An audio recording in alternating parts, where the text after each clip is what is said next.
So I wanted to do a video debunking the paleo, well, not really debunking the paleo diet. It's actually debunking the carnivore diet using the paleo diet slash the Weston Price observations. Not even Weston Price's diet, but his observations to prove their crazy theory of an all-meat diet. And I think the carnivore craze is finally dying down. I think people have developed enough health problems from eating solid meat-centered diets that they're starting to realizing, like Frank Tufano did, holy crap, I have to add different foods back into my diet because I'm probably getting very sick. Not saying he did get very sick, although he did mention that he developed some types of illnesses from the carnivore diet regarding his liver and things of that nature. But I think what's going on is you're seeing a lot of carnivores drop off, literally probably in some cases, simply because it's not a safe diet. And I think it's funny because there's no research to prove the carnivore diet because they don't do the research. Of course they're not doing the research. They do research on the keto diet, on like the Atkins diet. They do research on various other. Now, remind you, how did the keto diet come about? Do people know where the keto diet came about? It was invented by an endocrinologist at Johns Hopkins University, and it was utilized to treat diabetes, and it was primarily used to treat childhood seizures that were resistant to medicine. It's also been used off-label to treat things like schizophrenia and things like that. Now, I guess because I just started saying those things, I have to remind people I'm not a doctor, I'm not a nutritionist, I'm not da-da-da-da-da.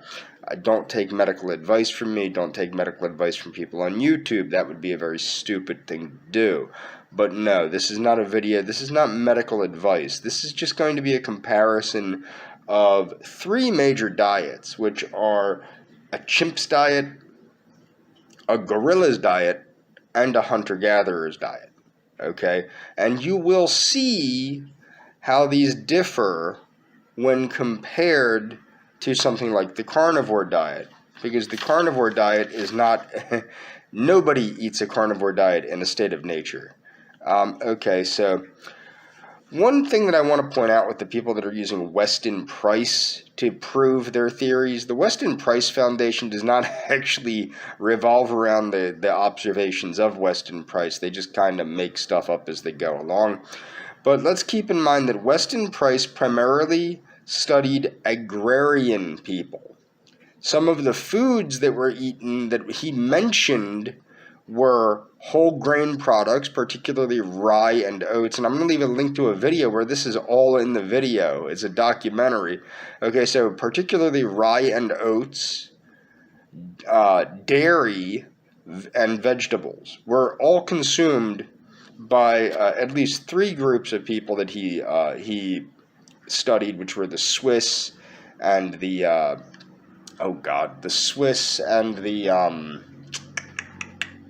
I guess it was only two that are in the video: the Swiss and the Scots on the Outer Hebrides, which is I believe in the Shetland Islands, or I believe it's the Shetland Islands, which are off the coast of Scotland. Now, some of the foods and sea vegetables. And sea vegetables were also consumed by some of the people that Weston Price studied, particularly the Eskimos, the Hawaiians, and the people of Scotland. Now, what you also have to understand, none of the groups studied by Weston Price were particularly long-lived. Okay, that's something that's important to keep in mind, unlike the people of the blue zones. And another important thing to understand about this is that there was a lot of, how can I put this? There's a lot read into Dr. Price's research that just isn't there. Like, there's these massive assumptions made by people that follow him, and the evidence just isn't there. Okay, and I'm not saying that it's Weston Price's fault. He was one of the first people to do this and deserves a lot of credit for what he did. But he certainly did not encourage a carnivore diet. Now, I'm going to go over the diet of chimps real quick. What do chimps eat? Okay, chimps eat figs and fruits. They eat nuts and seeds, blossoms and leaves. They eat insects. They eat honey. They eat meat and eggs. They drink palm wine, naturally fermented palm wine. They consume medicinal plants, and at infancy, they drink breast milk. Okay? Now, what do gorillas eat? Gorillas eat pretty much the same stuff as chimpanzees, minus the meat. They eat insects. They eat leaves. They eat stems. They eat roots. They eat fruit. They eat flowers. They eat seeds. They eat bark. They eat bamboo, and in infancy, they drink breast milk. What do hunter-gatherers eat?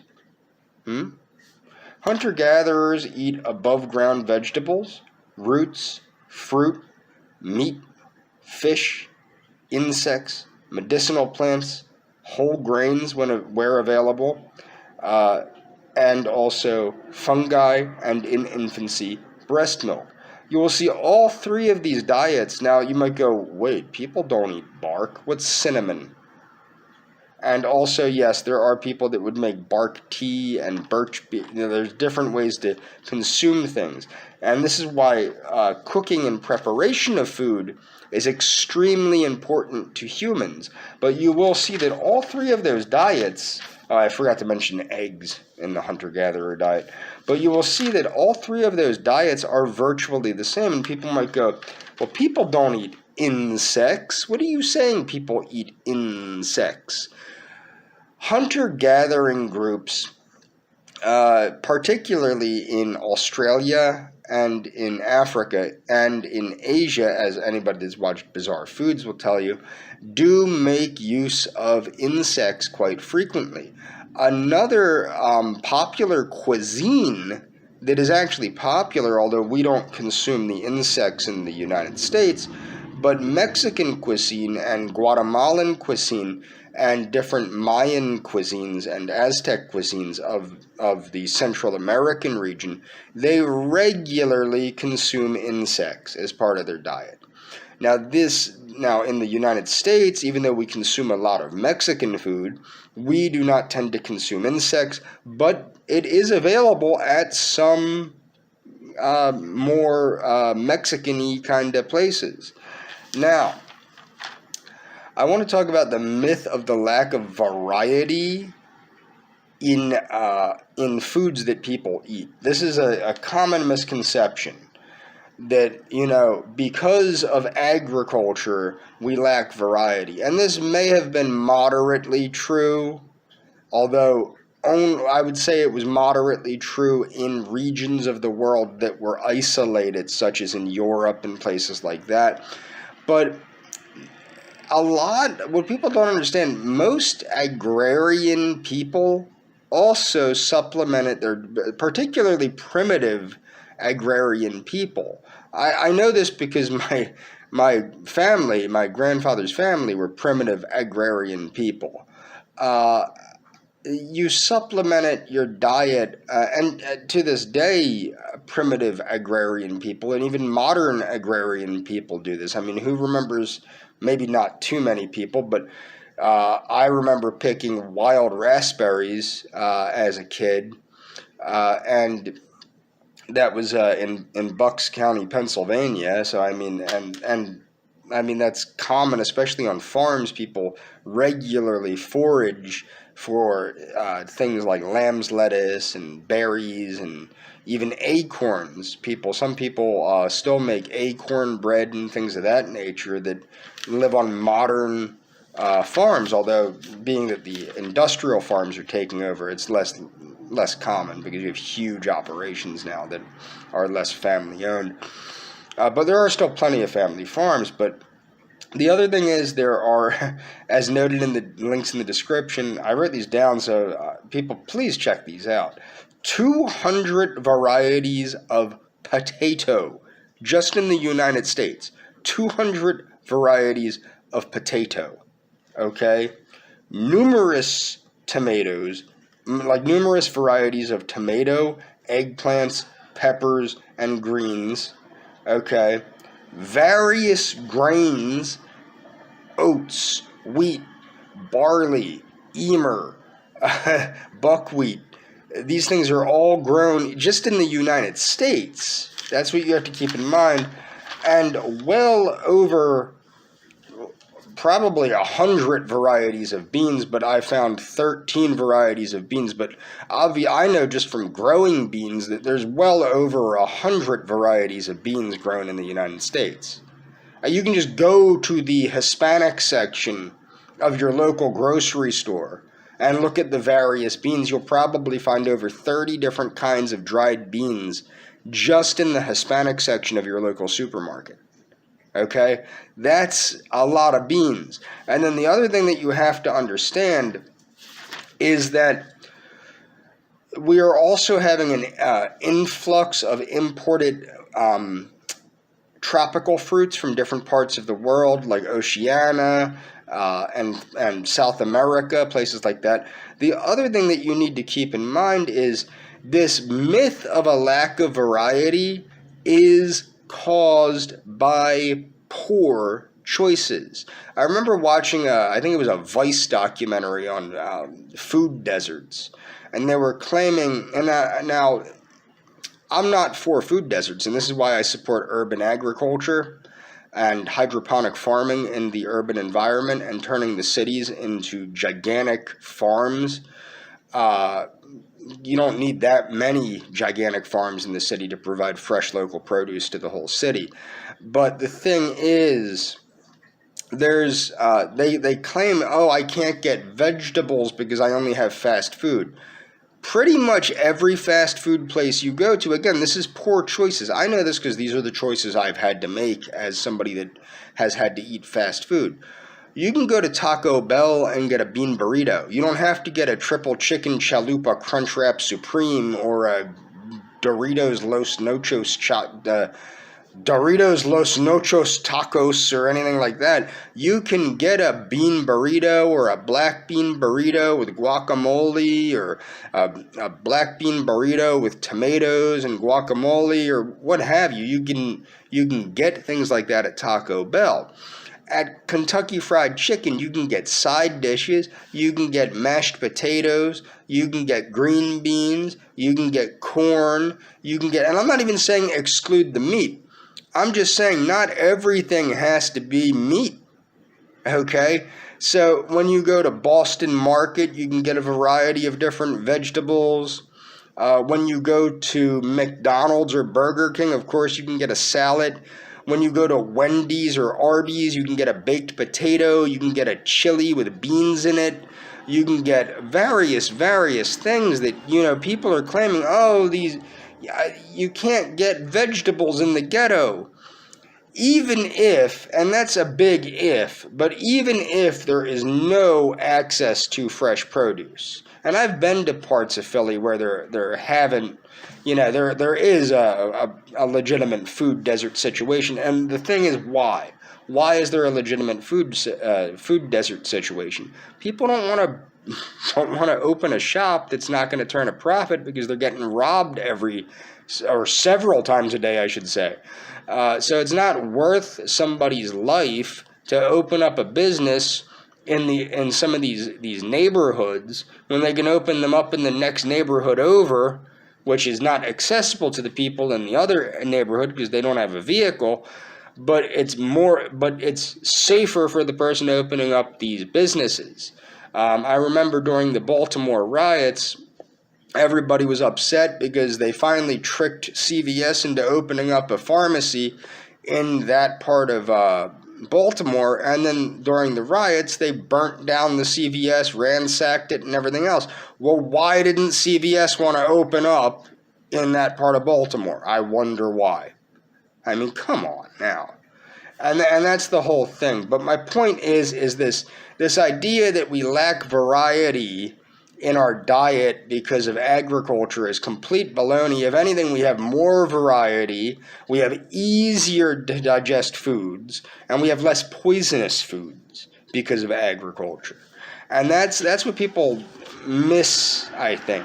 And the idea that ancient people didn't eat grains has been long disproven.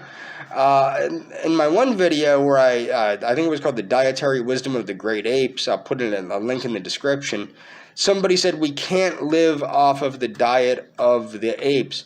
What the hell do you think people have been doing forever? We live off of the same diet as a chimpanzee. We live off of virtually the same diet as a gorilla, if we're eating close to how our ancestors ate. Okay? Now, obviously, the average person does not eat very similarly to that, and a lot of things are refined, and that's the thing. Heart and soul of the paleo diet or the Weston Price stuff, I mean, what does that really show, the paleo diet and the Weston Price diet? Or Weston Price's observations. It shows that you shouldn't be eating devitalized food. What does that mean? Devitalized food. It means food where the nutrients, the vital nutrients, the minerals, the vitamins, the sterols, these things have been taken out. You shouldn't be eating food like that, or if you do, it should not be making up the predominant amount of your calorie intake. But in the average United States citizen, it does. Now what I was shocked by was that, and I forget what the percentage is, but I think it's under 20% of the U.S. diet is protein. There's a lot of fat, but I was actually shocked that the standard American diet is only like 20% protein. It might even be less, because I was always led to believe, protein overconsumption. That's not even adequate consumption, really, in a lot of cases, especially if you're active or do an active job. Like I worked at when I was homeless, I worked at a lumber yard. That's not adequate food to be working at a lumber yard. 20% protein, that's ridiculous. And especially if it's from these fatty sources and things like that. And I mean, it's kind of crazy. No, it was 12% of the U.S. diet. I'll find the video I made, and or you know what, I'll look for the video, take the link out of the description, and put the link in the description. It's really, really, really wild for like people to be like, oh, well, we need to eat like our Paleolithic ancestors. Now, what you don't see, like you don't see Sferage or whatever, Sferage, whatever the hell his name is, Sferage, that's it. You won't see these carnivore people. You'll see them crack open a goat head and eat the brains, or you'll see them eat a squirrel or something like that. What you will not see is them chow down to a bowl full of grubs, which is more similar to what a hunter-gatherer would eat. And why don't you see that? Because we in the West, like in Eurocentric civilizations, we do not consider insects to be food due to the long-standing agrarian development in the Western Hemisphere, particularly in the Eurocentric parts of the Western Hemisphere of the United States. I'm including in that because we only see meat as a protein source. We don't see grubs and crickets and grasshoppers and cicadas and stuff like that as food. Now, interestingly enough, some people eat crustaceans, which are essentially a gigantic underwater bug. But the point that I'm making here is that what you don't see is you do not see these carnivore diet proponents chowing down to like a bowl of crickets and a bowl of mealworms and a bowl of things like, no. Despite the fact that that's closer to what a hunter-gatherer probably would have eaten, and that would fall under gathering, okay? So let's keep that in mind there. You're not seeing that. And the other thing is this myth that everything has to be raw, raw, raw, raw, raw, raw, raw, raw, raw. Why do we have an easier time digesting food than our other primate relatives, such as the gorilla or the chimpanzee or the bonobo? Well, the reason why is we cook our food. They do not. That is why they have a more pronounced muscular chewing apparatus. That is why they have, and what's funny is actually gorillas do not have a big belly. That some domestic gorillas have a big belly, but the ones in the wild don't really have a big belly. I mean, that is actually a myth. If you really look at healthy primates, they don't have this big round belly like they're trying to make it out. It's not really true. They do have more of a human-esque waist than is being portrayed by a lot of people that are against the consumption of high amounts of plant matter. And the other thing is, aside for very, very, very rare instances such as the Inuit, you do not find people whose diets are predominantly meat. You just don't. Almost everybody's diet is predominantly plants, and it does have variety, like it's plants with eggs and plants with, and the types of plants, you see a lot of tubers like potatoes, sweet potatoes, things like that. You see and root vegetables like turnips and beets and carrots. And then you see above ground vegetables like greens and beans, and beans are a legume, they're a protein source and all that. But I mean, my point is the variety of an early agrarian diet or even a hunter-gatherer diet you're perfectly capable of mimicking that in today's commercial food environment. Another thing they like to claim is, the foods of today don't have as many phytochemicals as our hunter-gatherer ancestors. Another thing that is ridiculous, and I'm going to be making a video about lemon peels, the superfood you thought citrus peels, the superfood you thought was deleterious to your health. But the fact of the matter is, again, this comes down to choice. We're also not choosing to eat things like berries, continual amounts of berries. Also, the number of, I think there's 20 popular varieties of apple. And most of the phytonutrients are located in the skin, but you're not seeing people choosing to eat predominantly berries as their fruit choice, or predominantly, unless they're on the keto diet or something, or, you're not seeing people eating predominant berries as their fruit choice. They're eating things like apples and oranges and things like that. And when they're eating oranges, what are they not eating? They're not eating the peel. The peel is where all the phytonutrients are. And I remember my grandmother was a big believer in eating citrus peel because back when she was raised in the orphanage, they would regularly, if they could, they would save up all their orange peels from the summer because it was rare that people got oranges. I don't know if people know that or not. But where she was in Virginia, because it was so far north, it was rare that people would get oranges at that time. So they would have to save the orange peels. They would dry them out, and they would make a tea or something of that nature from it, and then eat the rehydrated peel as a form of cold medicine. And that's because of the phytonutrients in the peel of the orange that's not present in the orange itself. And that's all for this video. Do check the links in the description. Understand the links. None of this video is inaccurate. This isn't medical advice, though. Please take note, this is not medical advice. I'm not a medical doctor. I'm not a nutritionist. I'm not a nurse. I'm not a physical therapist. I'm not anything, okay? I'm just some dude making YouTube videos. And that's all for this video.